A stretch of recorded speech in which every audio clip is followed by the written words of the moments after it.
อันตรายอันตรายอันตราย เบิ่งเด้อพี่น้องเด้อคนไหนอยากออกคนออกไปเขาเด้อโอ้คันนี้งามลายส่งให้เมียเขาเบิ่งเด้อคนอยู่บ้าน โอ้ ม่วงเด้อส่งให้เมียคนอยู่บ้านม่วงจานนะเรื่องหนาโอ้ยยักษ์ละลงเลย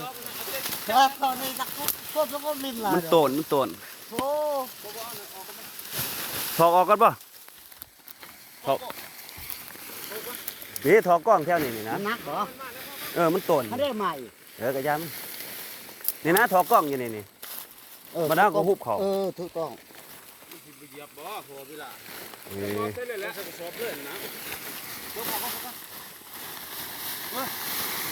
เนาะสอดดิ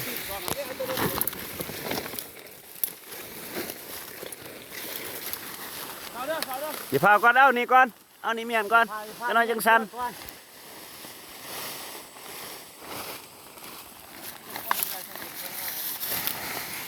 อยากว่าเนาะ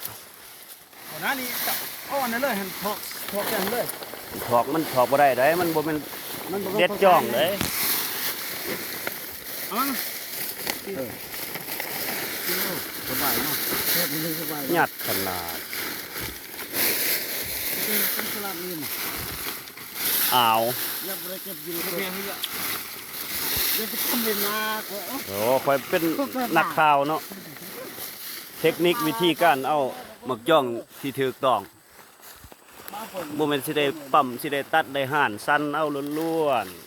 ๆรักษาไว้ให้ลูกให้หลานได้กินต่อไปอีก ม่วย มือนี้นะสิได้จีบใบยางเขาเบิ่ง ฮ่าสะทีบเนาะเก็บ กระจิก ว่านี่เกือบจีกในใบหนึ่งเอาสุดนี้ชอบหนึ่งแล้วนะเอาสุดนี้ชอบหนึ่งรถเอาสุดนี้